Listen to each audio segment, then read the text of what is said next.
Salam hormatly vatandaşlar. Bugün 2024 yılının 3. avgust septemberinin şendigini hoş geldiniz Demokrat Opozisiya Platformasının kanallarına. Şu gazetesinin teması Gurbanlık Türkmenistan'ı sağlamanı devam ediyor. Ben ne temanı kaldırdım sebebi sizin bilsiniz yani. Biz Gurbanlık devletine resmen dinam yok. Gurbanlık devletine de tahtından arkasına geçip öz oğlunu yağını Serdar devletine karşın kayalık yani Türkmenistan tarafı. Benim bir neçe meseleler geçelim ya ki Urvanlı'nın izleyen işleri, strateji izleyen işleri. Urvanlı'nın esası maksadı Türkmenistan'la neyine bağ olsa, yani gaz, nevd önümleri, geolojiden yani her türlü metaller, her türlü dağışlar, her türlü yani yerden çıkan gazı alıp şart yağdayda çiğirmal hepsini satıp pullar kazanır. Türkmenistan'ı üstünler, yani Türkmenistan'ı rabot fabrikası yani adamların için kıssala bir yerde vurmak, onun işi yok. Yine arkada şakarını vuruyor ve sonra öz sayaklarını yapmak için, öz mesleğini vurmak için, öz şakarını vurmak için Türkmenistan'ın kuyruğunda, bir bağ alıp satıp yok edip çok pullara öz şakarını vuruyor. Bunun esas maksadı diktatörün, layıkada kurbanını devlet niyazı Türkmenistan tarihini ayırmak, yok etmek ve Türkmenistan'ı YSSR ağırlayıp, yani öğrene milli lider ağırlayıp, oğlunun keriyini, yani oğul sevdar, onun keriyini dinasyon gününe koyup Türkmenistan'ı manasını etmek. Yardımcı olsun 2020 yılında 20. dekabrda boş geçti. Yani Konstitüsyon Türklerine profesör çağrılmaya ne size silah da düşünmüştüm. Manatına bir tutuyor. Konstitüsyon birileri yok.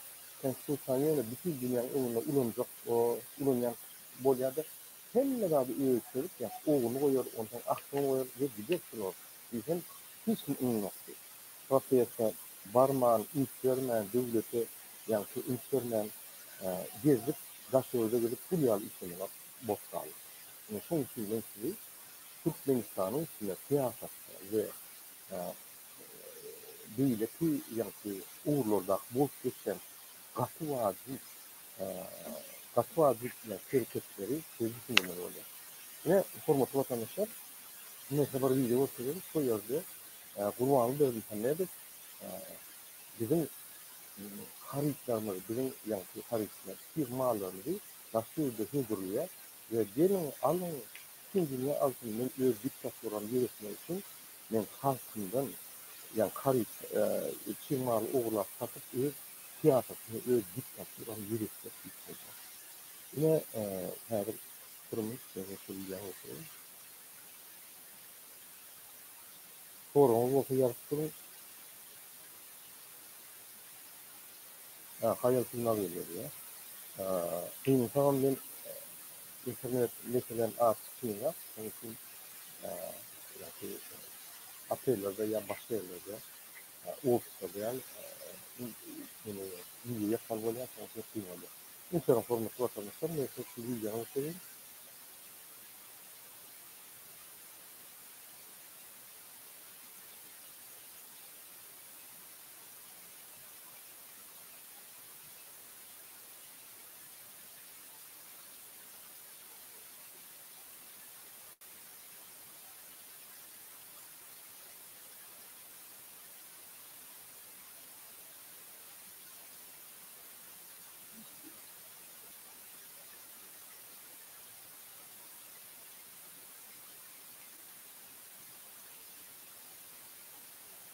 Yine oynatı Rus içi yani rakip verirse zaten bunlar veren Rus bilim Türkmenistan'ı Rus'a katkı veren kurbanlısı ne şuyalı bu türlü konferans yapıyor.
Yine Türkmenistan'ın Kezabı öz-özüne milli lider adını taşan, öz oğlunu prezident isteyen, öz ahtarını tayarlar, samalyot verip, avtobusa minen ýaly Londona bakıp diýen, ýani samalyotny ýerip, öz ahtarını şu ýa Londona gidip okudýar. Şu rahatlar hemmesi bizim pulumuza edýär. Bizim ýa-ki Türkmenistan'ın gediyen liderlerini ulanyp, şunlar ýa-ki aktyklaryny söz okudýar. Oğullarını prezident koyuyor. Oğullarına çerçi birliğini takla veriyor. Oğuluna özüne çerçi birliğini takla veriyor. Ay karan tezatlar da. On Kerim diyen oğlu London'a atıyor. Prezident yani samalyotu. Neyine hakkı var? O neyine tüyü diyen. Prezidentin oğlu olsa da hakkı yok. Prezidentin samalyotunu minler. Birinci bizapaslık olsa mikrob eksikliğe, sanitariya, yani terörist yine eksikliğe, aktifliğe, ikinci on dahili var prezidentin. Niye mesela ki Türkmenistan'ın prezidentinin samalyotunu alıp London'a okuyor diye. Birinci müdiye 5 milyon veriyor. Niye mesela? Adamın avtobusa pul yok bilmem Türkmenistan'da. Niye mesela ki bu kezzap, entek, yaş kezzap, yanı var öylenip, yanı var ne diyen geleceğini önüne tutuyan yaş oğlun özgen kezzapları diye kakatıyla. Kakatıyla yani bağır gibi. Akatıyla kezzapları diye. Özgen. En yaşlılık kezzapları edenler hatta Türkmenistan öz cinsiyeti yani pul öz milleri bir terkizde. Kanunlar şeyden ağlı.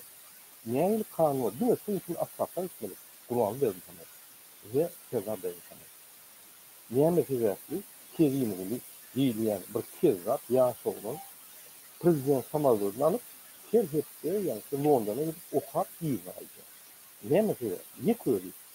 Näme bizim pulumyza bir kezzap kerimli entek ýaş oğlan ona daýlap bolan şu bizim pulumyza döwletiň puluna ýa halkyň puluna näme için başlayan London'a ýygy gelip aşymaly. Näme sebäp? Kim onu satıyor? Ya Rabbim hamdolsun. Kim onu satıyor? Kurbanı dedim sana. Demek şular bizim hükümetin pullarını başka tarafa uyanıp Türkmenistan'ı davet ediyorlar. Evet. Onu yani samalyotla uğraşacak olan bir samalyotla London'a uğraşıp gelsen 30 bin dolardan 50 bin dolara çeliyor.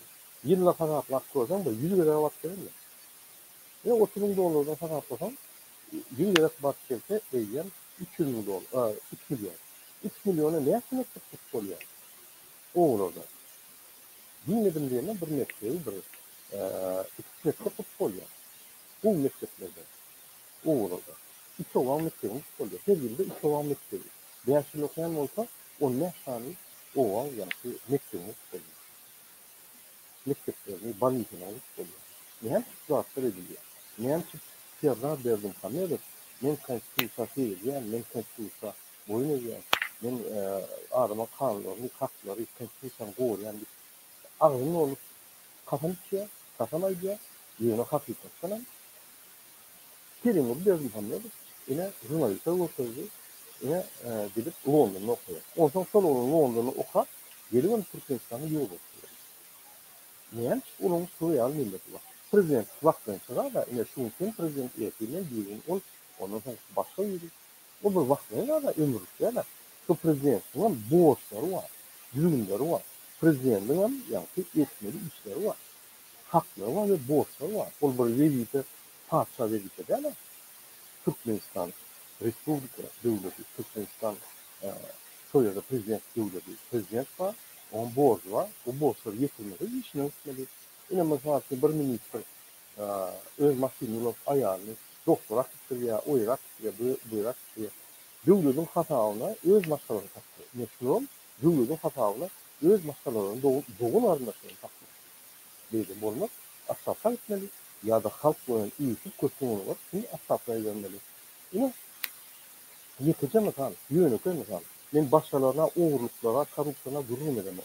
Şimdi ben söyledim şu kezzap, zulüm, Türkmenistan'ın zulümü öğlen bililidir, ağ koyan bir kezzap.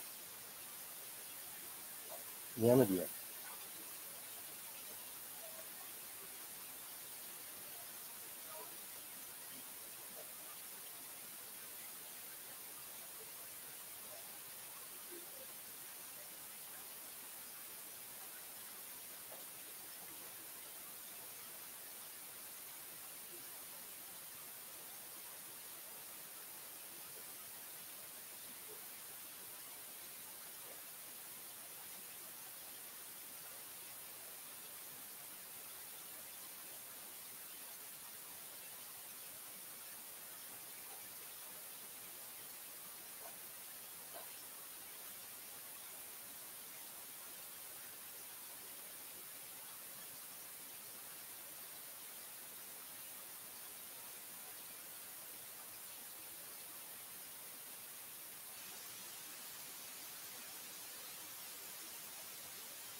Eğer şimdi bilmesen, buraya kıyasızlık ve durmuşluğu.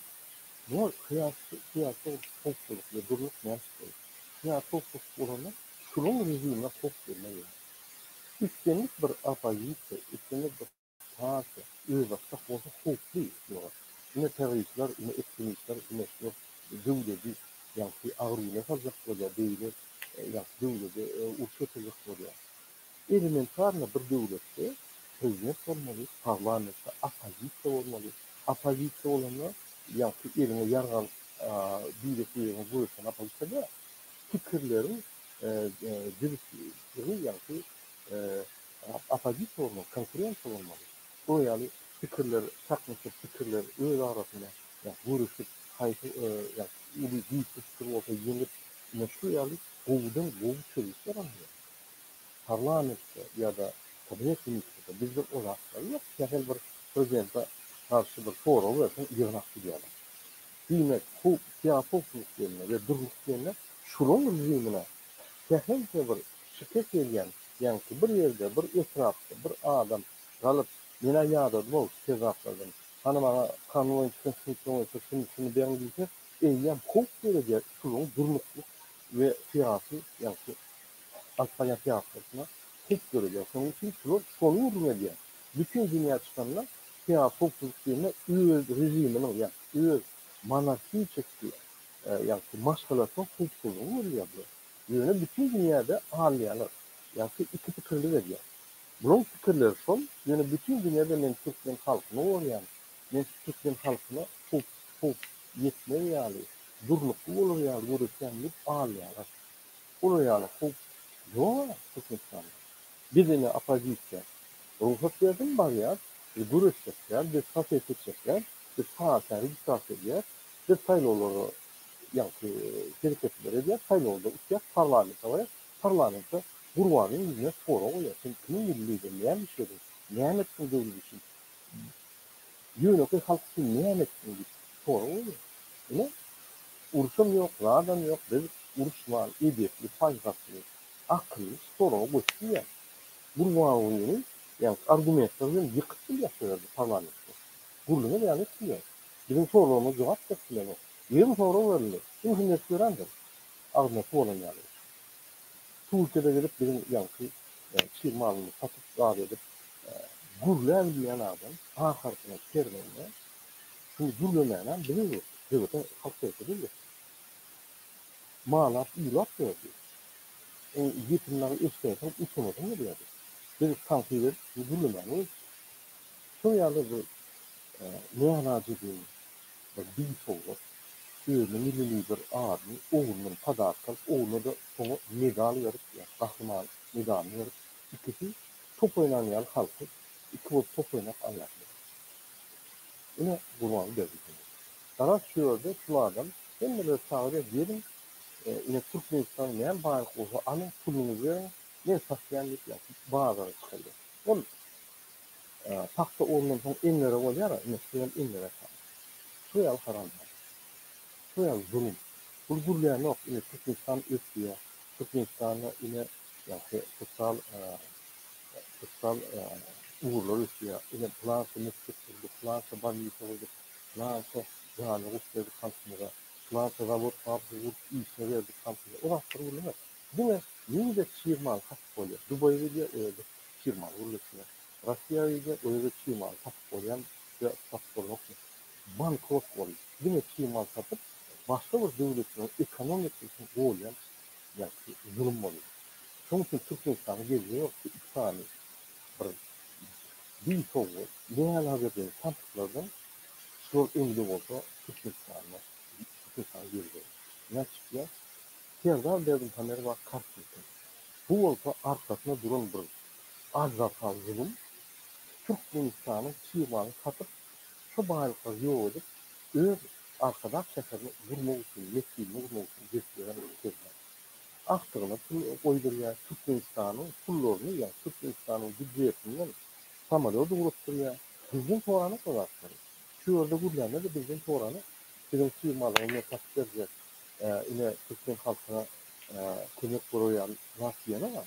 Ya bizim önümüzde çıkışın televizyon.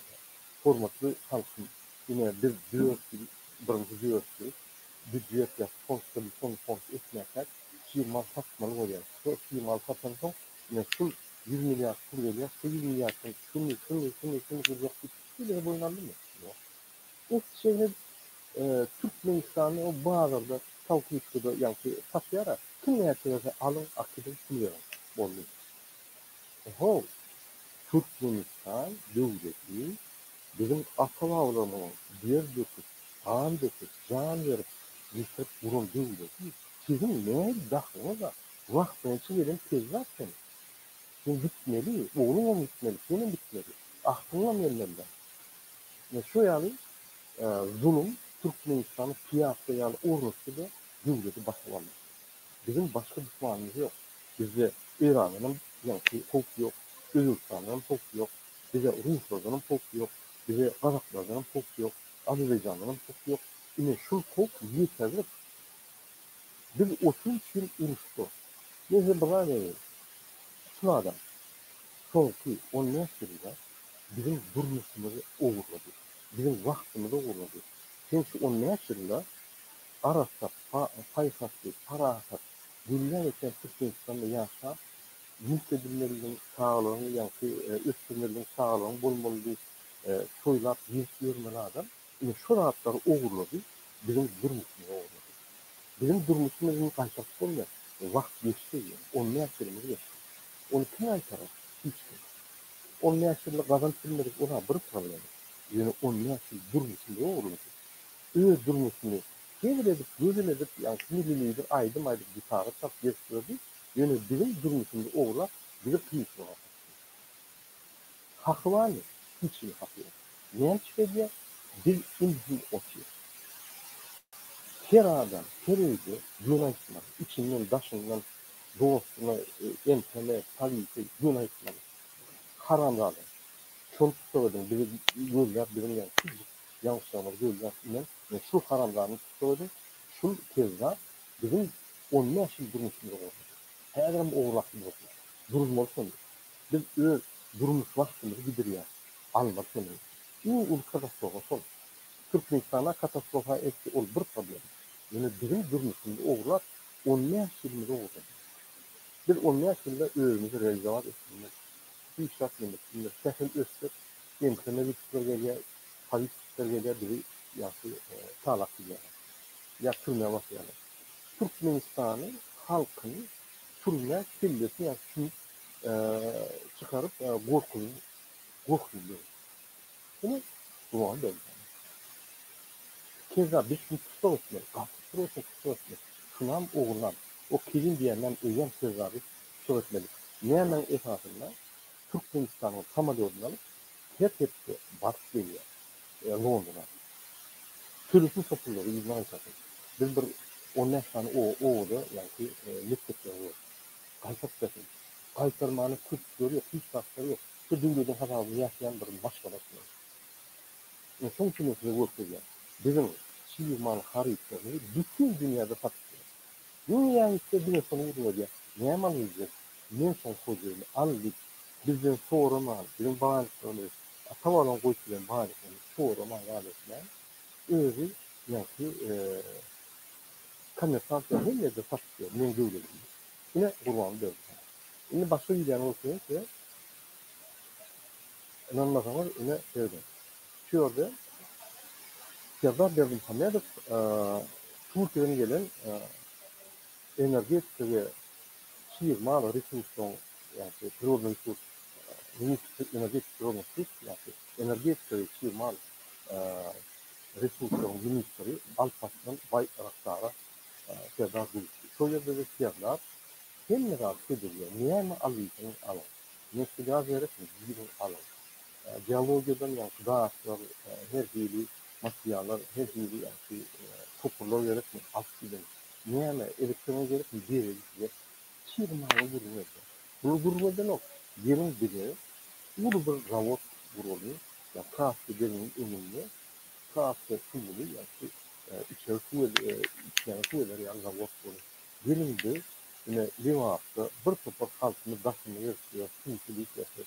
yerindeki levhası, ekonomik zonalar, sözü, zavotlar kurup, Türk kardeşlerimle işlerdi. O da hakkında yoksa, bu çiğmali.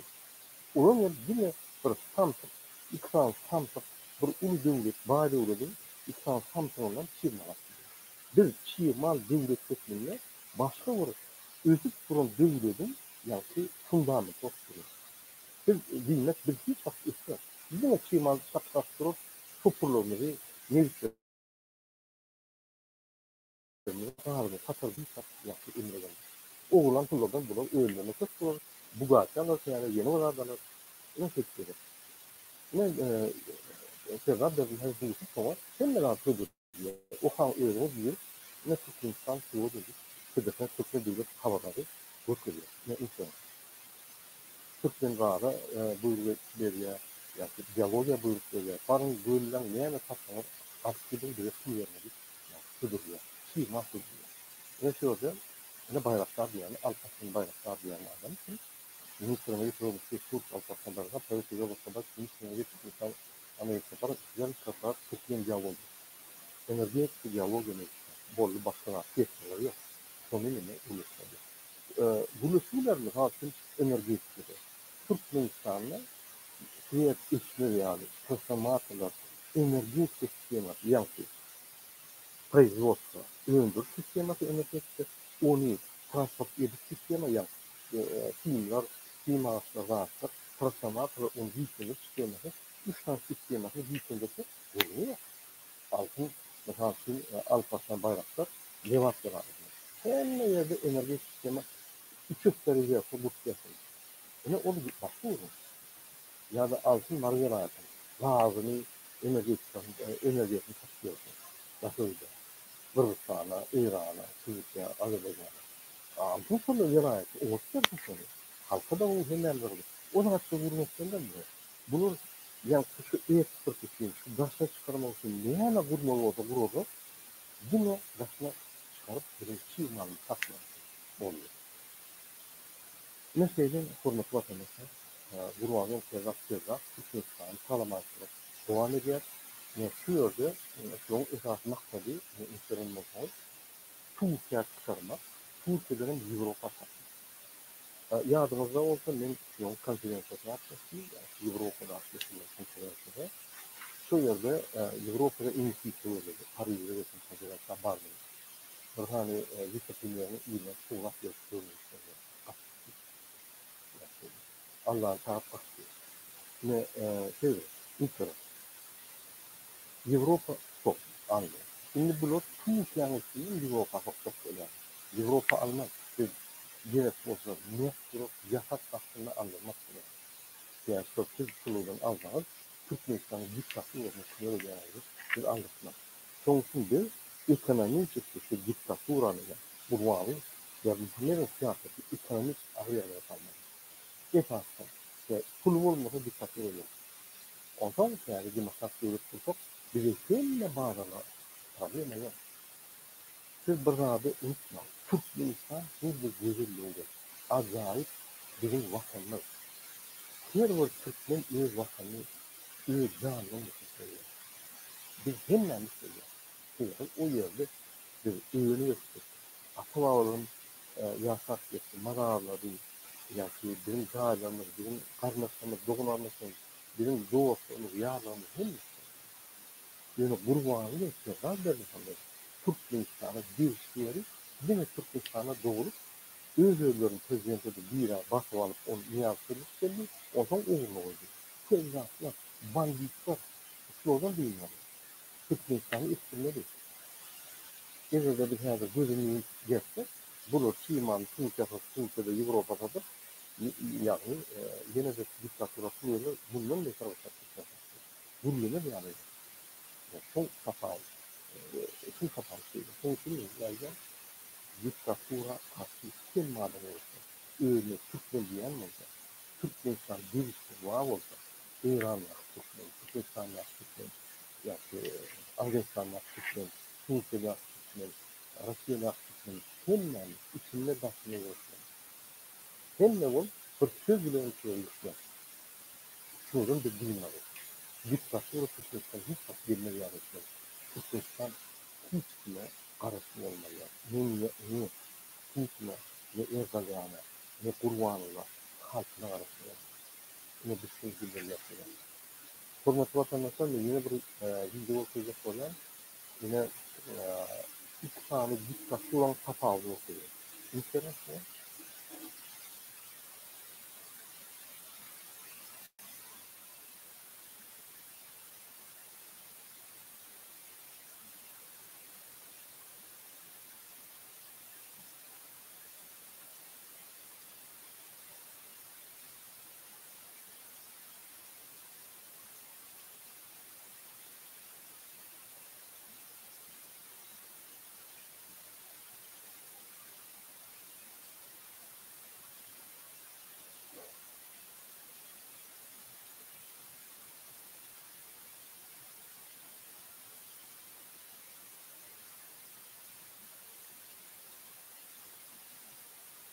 Yine hürmetli vatandaşlar, İnsanlar yine halk tarafından saylanmıştır. Halk saylanır. Yani siyasetten yani halk saylanır. Halk meyasaklı. Şu yanlış söyleyeceğim. Sen o da yap, ölecek olup yani var. Yani ki ağır minno hiç ol çeliklerin yol olsunlar. Erik kanadı yani yaşlıkta muçkuda yağ koyuyor. Ne bileyim o yanlış söyleyeceğim. Halk büyük bir olmak üzere. Halk tarafından sayılar. Halk için hem rahatsız ediyor. Döngü yetkiyen gerekiyor. Yine kafa aldı. On Gurvanı'lı biz onu sayılan yok. Yeter dağın sayıladık. Ne Gurvanı'lı sayıladık. Sonuçta bize iltimler. Biz üyelerimiz sayılamak prezidenti, biz üyelerimiz çoğu yaptı. İstemesek son çalışmak. Sebebi bizim içimizden çıkmalı adamın yok oradan düşüp yaptı.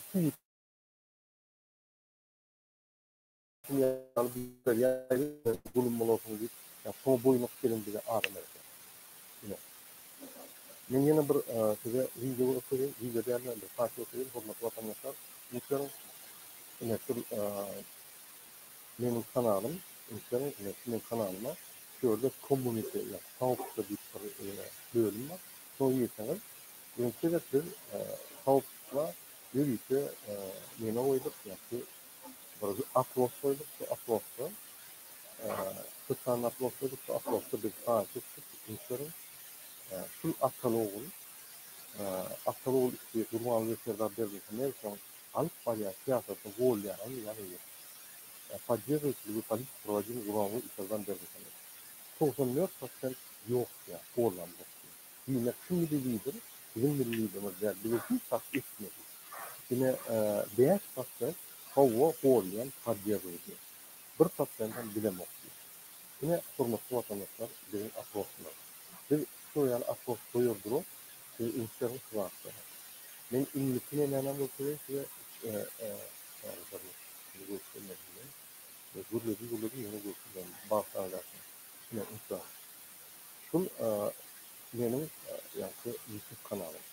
Ve şu yolda isterseniz community yani tavuk bir yere o bakalım. Yine şu yolda Serdar Dervişan'ın Kur'an Dervişan'ın suratlar ve şu yolda yazılıyor. Aslında o Kur'an Serdar Dervişan'ın Alpayat yapısı olmayan bir yazı yok. Şu yolda 90% adam uğurlamak diye 5% adam uğurluyor. Bir patlarından bilemek. Yani şu yıl biz atlaslar etiyoruz, bilmek, Kurbanlı Dervişan'ın bilim bilgiyle mesela. İşte biliyorsun burada o yüzden bizim halkımız bir böyle olması doğru mu? Yöne devlet böyle katlaşım yok, YouTube yok, yani internet yok, katlaşım yok, millet son kullanılan mevsim minimum rejim soru fikir berdirene. Millet onun katlaşıyor, onun hiç adam oluyor. Yine şu yani bir atlaslar ezer durup, ünlü nesili öz sahibine sağlayan yaşıyordu. Halk tarafından sana tezlenen sahibi, şurada devlete yiyeceğiniz yine servisler var. Bu servisler sizin çıkıyor. Servisler bir neyse birleşikle, şurada birlik satışıyorsun. Fransız birlik, İngiliz birlik, bir neyse birleşikle, şurada hem bolup geçýän hadiseler ýaratylýar. Şu dert informasiýa sizler ýerde bizim de hakkındadır. Bu informasyonu bir jurnalistlerine ýa-da arya orta bir oturup makale. Yine evde bir ekonomik topluluğumuz demokratik vatandaşlık sahal sayıda ekonomik topluluğumuz yani ara olacaklarımız kontaktla ilgilenmezse yer yankı ikilere aitlikler ya da bir de ekonomik topluluğumuz mesela bir de full sortları kullandıkları var ekonomikler. Evde bir ağda kullanımı kullanıcı topluluğumuz mesela hayvan bazı bir sistemi alyanlarda şöyle yapıyor. Ben de gelen kulları yine bizim ağzalarımız kontrol ediyor. O soğucak kullar bizim ağzalarımızın çözülü çözülüyor. Ne şöyle maksimal ilmi çeken sıvışlardan sıyarı devlete fakirlikle herkesin gözü olmuş. Herkesin bir varda boyunları sen etsin. Onu hareket ediyor. Şuraya sistemada bir sistema hukuksuz olsun. Bu sistema gezmek devletleri bolcak sistema. Herkesin mesela bırak duanı kullanıcı olmuş. Yani bırak duanı ilgisi, kalegasi, men şuun lider üyesi, men paşalar başka iyi boyalar, yeni üyeleri, men her vaktamayken kimden ornuna geçilecek olsa, yine yer boş, yeni. O hiçbir yoksa evine aktarmayacak. Şu yalan bolmalı, yaklaşıklı, yani iyi iyisi, iyi akıllısı, iyi efektivisi evet. Şu yalı hareketli olmalı. Yine demokratik vatandaşlıklarla başka hareketlerin şu yalı olmalı. Hürmetli vatandaşlar, ben üniversite ülkelerimiz söyleyen yeni olarak açacak olan biz Türkmenistan'da yaşıyoruz. Türkmenistan bu bir acayip devlet. Bizim ata-babalarımız ulu dört bilmece kıyıçakları yoktur. Söz derdini, kanunu, döküp, canlarını verip, kurum devletidir. Serdar ve Kurbanlı Devletler kurum devleti yerler. Son 30 yılda iki tane Serdar, Niyaz ve Kurbanlı Devletler bizim ata-babalarımızdan kalan devleti, en küçük devletini öğürüp, devleti büyük kanıtçılık, parakol, yallaklık, sepetçilikleri, kılık siyasetleri üstü, güzeli, dünyanın Türkmenistan vatanları kapatsıya kalıyor.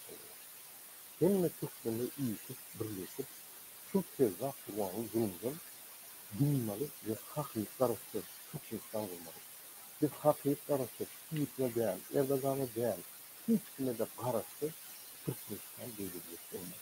Demek ki sebebi bütün ömrümüzü bir devletin kulu ya bir devletin sığmal devleti ya bir devlete karıştı bulup yaşap geçmek hiç vakit Türkmen halkı etmez. Hiç vakit Türkmen halkı öne etmez. Ne intelijansiyası öne verir, ne kültür ya genofon öne verir, ne de üzermen oğlunu öne verir, ne de bizim çağlamız, bizim akıtlarımız, bizim doğularımız, uyularımız, ecelerimiz, ürünlerimiz alakası. Son için biz hem de rahat gösteriyorlar. Benim şu yola yürüyünce, benim şu yola gidelim. Demokratik yakın Türkmenistan halk hareketi şu yolla ve flagman şeklinde sürdürüyor ve İzmir'de bizim büyük bir hareketler var olsa önünde yürüyen bir il var. Hem de hareketleri, hem de aklaşmaları, hem de özüne aktivist yan adımlar. Dünya zulüm artıyorsun. İzmir'de kimde bir ve bir artıyorsan onu ya acın ya da hükmediciye ya da bir tanıtıp bilmem hükmede oynayabiliyor ya da hükmedin arzularını yerine görüşene. Bir topar görüşen bu vakti var, yönü arasında bir topar aktivizmin arasında bir topar kaçtığız planlaşlar şöyle pullu görüşen var görüşen. Şuratları işlemler. Kaçtığız bir atılak taparız. Kaçtığız ağrı koymaz ya kaçtığız bir ağrı var. Atılak taparız ağrı hiç iyi. Ve şöyle yine bir ayçakladım, hürmetli vatandaşlar. Büyük bir yığınak getirdik, büyük bir masada verdik. Demokrat vatandaşlık halk hareketi hem de apasyon güçleri, hem de yani aktif güçleri, razı, siyasi, yöne aktif güçleri birleşmek usulünü sürdürüyor. Biz bir 4 tane dünyayı, hazır tane sürdürüyor. Onu tek kısmına YouTube'da da olsa da yani onun üstünde işlersek, 4 hazırda birinci hazırda bir yapıyorum, çok önemli. İkinci hazırda bir yapıyorum, bu kovalamalı ve bir zanda karşı olsun. Bir yapıyorum ya da bir zanda. Ve şu anda 4 tane hazırda olur. Şu 4 tane hazırda da bir gol çekecek ve biz şey çekeceğiz. Onunla Türkmenistan opozisiyası durmuşluqda birleşse ve araştırmalıya. Öyle Türkmen bolsa biz hemmemiz çıkıp şu bağda albatta halk soğası öğreniyoruz. Biz albatta şu durmuşsuz, baydaksız, şermenle kim görsen yazıp etiye koyup yapıyor. Hemmeye barıp etiyorsun, vuruştuk diyor, atılmaz saparlar. Çoğu yapmışlarlar. Sertak onun suadını aldı. Yine şuraya biz inflasyon umalıyat, biz inflasyon umalıyat, birleşmenin ilk esası dokumenti emelemeler ve sürdürülme. Demek ki, yani kol çekersen, çıkışıp ekiyle bu kozarsın, emel kol çekersen, ne son alırsan, ya da sen çıkış edip, ne son yani kodaksı kabul ediyor. Ne son bize kime eder, yani gelecekte Türkiye'yi apaziten içinde bir derek siyoslar, bir derek yani birbirimiz toplamak vardı. Çempionatlar geçtiler. Halkın bizim üstümüzden bilmez. Biz efektifmişler. Emkeme de bize karşı işlemler. Yani şu yer bu adamlar uğur. Birbiriminden ilk tutup yani geri getiriyor. Yani bunu tutuyor. Birbirimiz karşı uçup onu yani toplasa bu ağaya kalıyor. Bitiriyor. Şuraya bir ahmaklık, bir soğuşluğu bir durmalı. Hormatly vatandaşlar, şunu bilen bir efirimizi soruyor. Eğer de soruğunuz olsa için video aşağıda komentar yapıp ya da yine şu video sorundan benim Telegram adresim var. Sonra öz karşıları yaptırırsınız ya da öz kritik fikirlerini yaptırırsınız. Bize sizin kritik fikirlerini kesman verip biz üstmeliyiz. Sizin kritik fikirlerini yaptırılmak sanatlarına bizi üstmeliyiz. Hoştan bunun ümit yetiştirildiği ümmetli uluslararası formatı vatandaşlar. Hoşçakalın.